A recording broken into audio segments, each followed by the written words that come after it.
Okay, let's unpack this. Our deep dive today is, it's really a mission. We're trying to navigate the incredibly intricate, sometimes just chaotic events in Eighth Succession War, Warworld Part 2. We've got this stack of really fascinating tales, conflicts, betrayals, and the rise of some truly unexpected and honestly kind of terrifying powers. Yeah, across realities, dimensions. It's a huge saga, touches the very fabric of time itself. And what's really compelling here, I think, is how these events, these characters, they seem disconnected at first, right? Right. But they're all woven together by these powerful ancient forces. We're going to explore some surprising connections, and the stakes are incredibly high. It's basically a multi-dimensional war unfolding. So not just a story. No. It's more like a look at destiny, power, and, well, the nature of existence in this. Yeah. Much grander and, frankly, more perilous universe than we usually think about. And our source material for all this, it's a series of these tale excerpts. Each one gives a different perspective, a different angle on what's happening. Dynamic viewpoints. Exactly. So buckle up, because we're diving straight into the deep end. The cosmos awaits. All right, let's kick things off. We need to set the scene for a location that honestly makes you rethink, well, everything. The nexus of everything. Yeah. Imagine a void, okay? Described as this swirling gray matter, it's literally the substance of everything and nothing. All at once. Right. It's where forgotten things end up, stray thoughts, unheard whispers, unfulfilled wishes. Just residue. And from this void, this entity, the one it actually forms, merges with the gray matter, becomes the nexus itself. And this place, this locus, it's described in such a paradoxical way. It's both maddening and terribly beautiful. Maddening how? Well, think about it. Yeah. To enter this space is to grasp total knowledge. Everything. Okay. But it shatters your mind. The implication is terrifying. In this universe, ultimate knowledge isn't freeing, it's destructive. Wow. The sources say it exists outside all existence. Completely separate. Totally. Like a personification of all time, all possibility. And it has these innumerable spider-like tendrils. Tendrils. Yeah, extending out, carrying countless futures even the brightest minds just can't grasp. Okay, so that's the stage. What sets off the chaos we're about to dig into? It starts with a massive energy event. Kashian particle displacement, they call it. Rare. At a place called The Pit. Think of it like someone just threw a cosmic wrench into reality, tore a rift right in space-time. And this warped something called brood portal technology. Unleashed these temporary matter-devouring portals. Matter-devouring. Yeah, like mini black holes. They only lasted 30 seconds, popping up across the Galactic Minor, even lesser-known spots. Yeah. Just consumed everything, then vanished. 30 seconds of pure destruction. Pretty much. And this distortion, it snakes along those nexus tendrils we mentioned. Oh. Unfurls new portals right there in the Gray Mist Swamps, which is like a small area within the nexus. A chaotic arrival. Just loads of diverse beings suddenly appearing, totally disoriented. And among them, two major rival groups show up almost immediately. There's the mysterious Triumvirate. What do they do? They arrive shrieking, "Abomination!" Just instantly hostile. Okay. And the other? A lone figure. Powerful.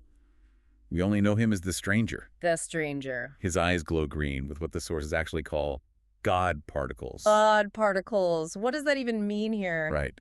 It suggests immense power, maybe raw creation energy. He immediately retorts to the Triumvirate, "Abominations, you three should not be." Instant conflict. Exactly. And there are just two examples. There's this bewildering cacophony, over 100 displaced beings asking, where are we? What's happening? Total confusion. So into this mess steps Karina. Yeah, Karina of the Tashion Ready Emergency Assault Team. TREAT for short. TREAT. Okay. She's a top linguist. And with help from an alien also caught there, she figures out a universal greeting. What is it? Narkarevan, Nalikni, and Duriast. Huh. And TREAT, who are they exactly? They're survivors from different realities that got wiped out. They ended up displaced, often to what they call the end of time. The end of time. Sounds bleak. It is. It's this refuge where they just managed to survive after their own existence got annihilated. Okay, so Karina's trying to communicate. Right, and this leads to a really pivotal and honestly kind of funny moment. Oh. A new figure emerges from the mist. Yeah. He's holding this weird device. Looks like scavenged electronics. This is Trek. And he holds up this thing, says the universal translator, and boom, suddenly everyone can understand each other. No way. Just like that. Just like that. Yeah. And Karina's reaction is priceless. She apparently sees him and says something like, He's a myth, a legend we tell at the end of time to make us feel safer. So seeing him for real just blows her mind. Completely. It's this moment of almost like comedic relief before things get really, really bad. Okay, yeah, that grounds the cosmic chaos for a second, but you said it gets bad. Right. That levity doesn't last. Because the Professor of Time, a self-proclaimed time nerd who also got displaced, he and Trek look around and realize the grim truth. Which is? Trek points out that all these displaced beings, especially the ones fighting, they're reeking of radiant Tashion energy. Which means? He warns they aren't just time travelers, they're world enders. Yeah. Beings who actively manipulate time or try to bend time to their will. They're trying to rewrite reality. Exactly. And what do you think the universe's response is to that kind of interference? Probably not good. Not good at all. The sources introduce something genuinely terrifying. The Time Reaper. Time Reaper. A being of pure time. Yeah. It hunts those who manipulate time and just erases them. Erases them how? From existence. We see it happen. It grabs the Professor of Time, dissolves him molecule by molecule, gone. Jeez. There's a brief, chaotic fight when these time tracker huntsmen, some cult trying to end the time stream, intervene, but they're just swatted aside. So it's unstoppable. Almost. But then comes the ultimate intervention. Totally unexpected. What? The Nexus itself. It's revealed to be way more than just a void.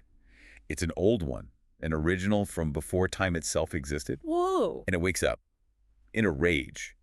It basically rumbles, "Who disturbs my slumber? You are to me as the insect is to you a nuisance. Now be gone with you all." It talks. Apparently so. And just like that, its tendrils shoot out, grab everyone, even the Time Reaper's temporal portals open in the mist, and zip. Everyone's sent back where they came from. The Nexus just cleans house. Pretty much. The being of the Nexus, just puts itself back to sleep. Problem solved. Its way. Okay, so what happens to everyone who got booted? Well, this expulsion is key. It sets up the next conflicts. The Triumvirate, for instance. They land back on Warworld. And their goal? Seeking a king, they say. The call demands it. The call. We'll get back to that. What about the Stranger? He returns to his citadel. Yeah. And immediately starts torturing this character, Shelley. On a cellular level, with that burning hand the sources mention. He says, only God should have the power. It's a chilling line.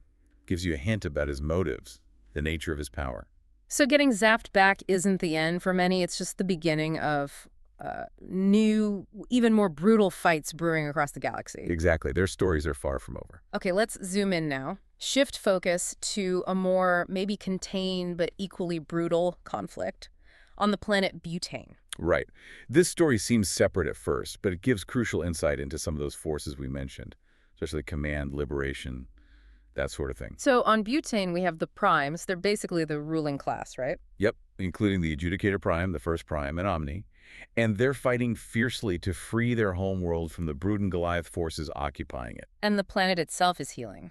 Incredibly so. Trillions of nanobots from Ragnarok, the living planet, are creating this cleansing rain, scrubbing away impurities, healing the environment. Sounds hopeful. It is, but there's a twist in how the liberation really kicks off. Yeah. It involves the Prime Edict Crystal. Its governor gets released, which, paradoxically, diminishes the Prime's individual power. Less power. How does that help? Because releasing it unleashes its healing energies across the planet and boosts the morale of all the liberators.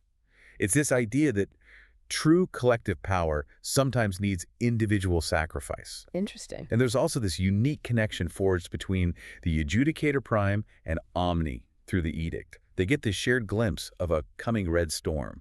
A vision. Yeah, a bond that hints at a larger destiny. Something beyond just them. And the liberation itself, successful? Successful, yes. But utterly brutal. There's a fierce citizen revolt, a coordinated ground assault. And the enemy. Complete annihilation. All Brood and Goliath forces. The source is explicit. No quarter was offered. No survivors. None. A new dawn breaks over Butane. Beautiful, but definitely bought with blood. Okay, so connect this to the bigger picture for us. Butane's free, but elsewhere. Elsewhere, things are going sideways. While Butane finds freedom, Warworld is plunging deeper into chaos. Because of the call. Exactly. This insidious force, the call, it's transformed Syulus into this hulking battle beast. Yeah. He's obsessed with foolish conquest. And Syulus, his general. He's struggling internally. Yeah. Because he uniquely can see the black steam-like vapor controlling Syulus. Nobody else sees it. Nope. Only him. Yeah. And he feels physically manipulated by it, too. It puts him in this terrible position, knowing Syulus is compromised. So there's division within the Goliaths. Deep division. Yeah. Meanwhile, Warworld itself is just weird. Yeah. Mutated, petrified trees, oily sludge for water. Grim, but life persists. Twisted life.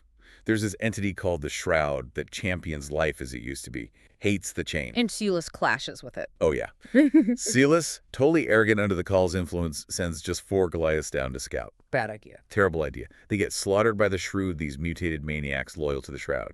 Shows Syulus's recklessness perfectly. Leads to a bigger fight. Absolutely. Yeah. Syulus versus the Shroud's commander. Yeah. And it is exceptionally brutal. Yep. Syulus gets messed up. Crushed hand, injured eye, dislocated shoulder. He's taken a beating. But the Call helps him. Directly. It manifests as this repulsive, putrid plume of acidic gas. It literally dissolves layers of the Shrewd attacking him. Whoa, so it's physical aid? More than just mental influence, yeah. Yeah. Direct intervention. And how does that fight end? The climax? It's insane. Syulus gets a thermal grenade, but it's a dud. It doesn't work. So what does he do? In this rage-fueled, desperate move, he rips open the Shroud commander's chest, shoves the dud grenade inside. Okay. Then sees an opportunity, grabs his sword, throws it into the Shroud, hitting the grenade. To detonate it. Exactly. Boom. Complete disintegration of the Shroud, all the Shrewd within 100 meters. Just gone. And Syulus? Survives, barely. Heavily wounded, scalded, layers of flesh dripping off. But alive. And Enulus is watching this from orbit. Yep. And he just makes this cynical comment. Damn, now I'm going to have to do this the hard way. Which really makes you wonder, doesn't it? What is the hard way for a Goliath like Enulus, especially after seeing that? Precisely. What's his plan now? So after that brutal fight, let's maybe step back and look at some origins. Personal wars tied into this bigger story, specifically Pius, master geneticist commander. Right. His story is tragic, really. He's obsessed with his friend Kai, who he calls his walking scientific enigma. They found an artifact together, didn't they? End of the 7th War. On Zeta. That's the one.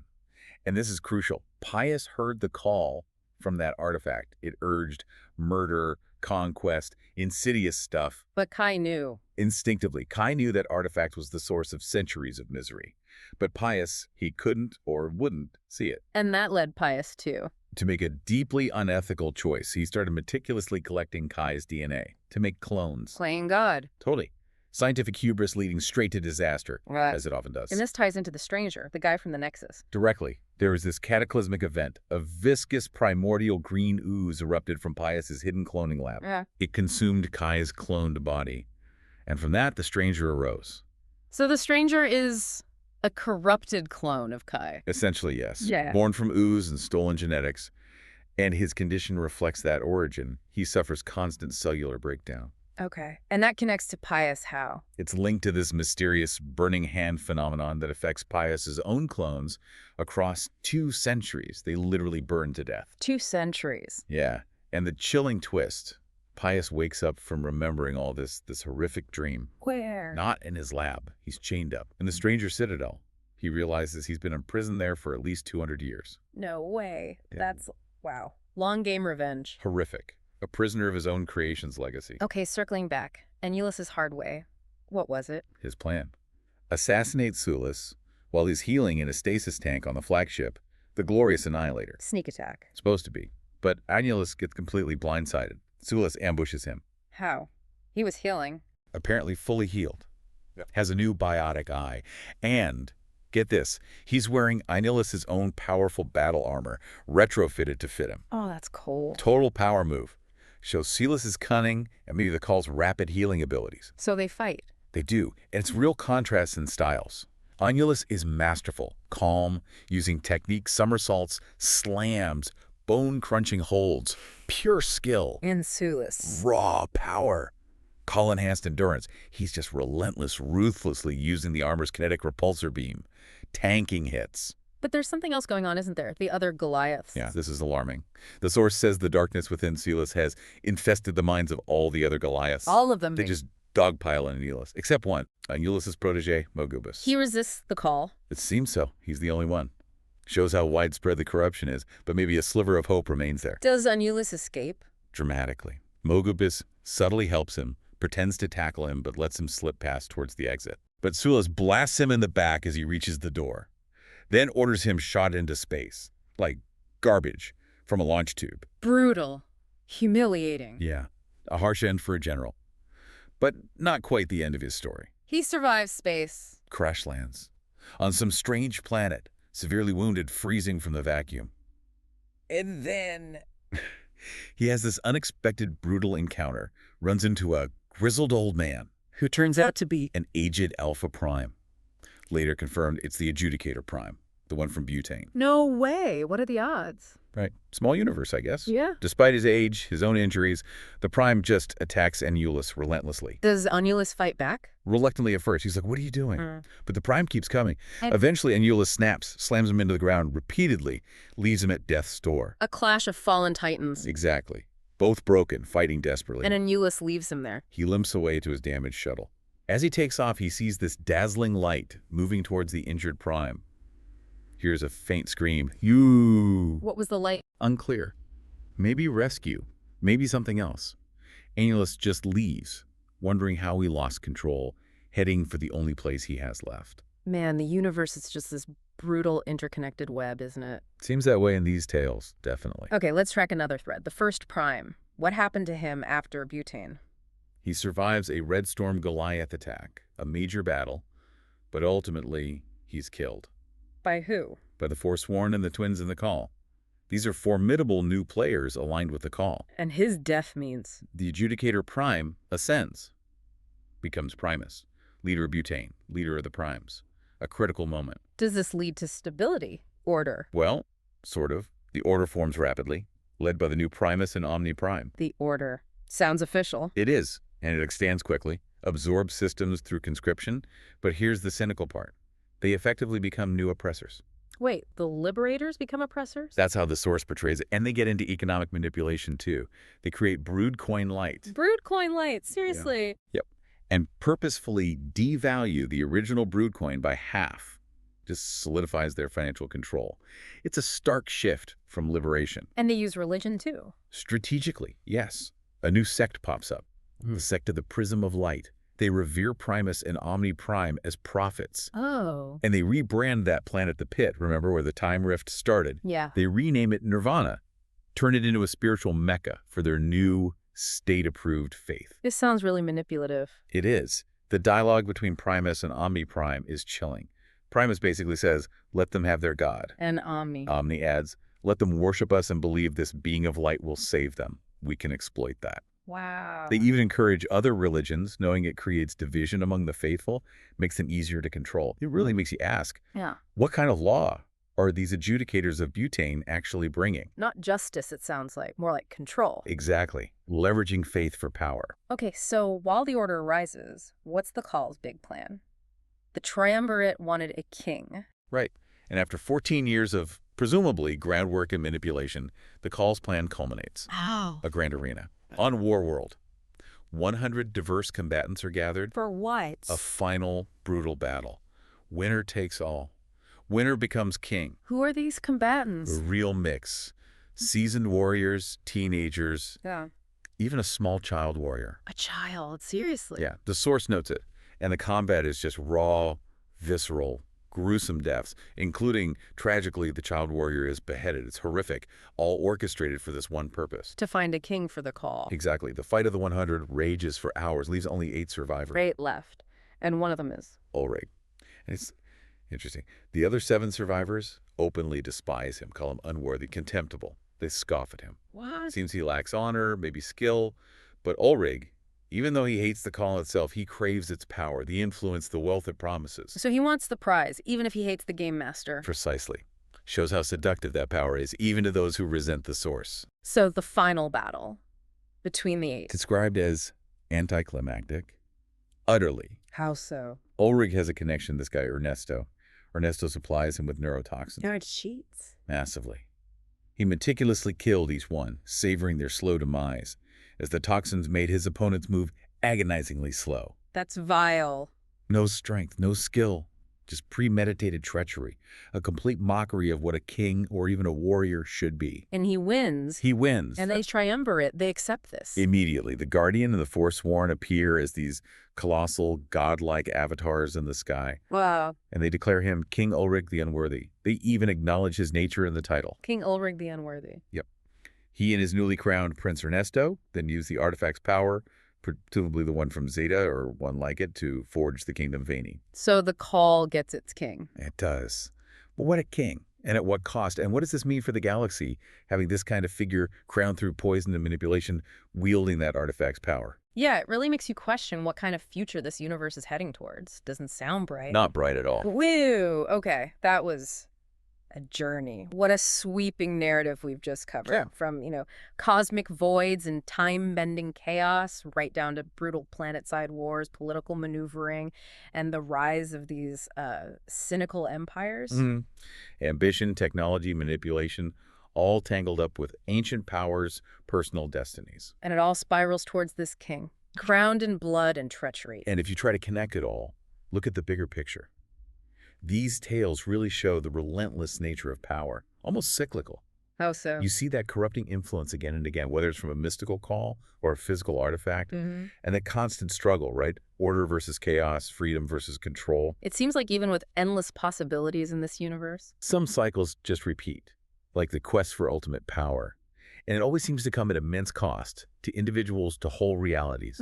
So thinking about all these powerful forces and beings we encountered, the Nexus, the Time Reaper, the Call itself, the Prime Edict, even those God particles, what does it really mean to be a god in this universe? What does that kind of power demand from those who seek it or, are just touched by it? That's the question, isn't it? What is the price, and is it ever worth paying? Makes you think.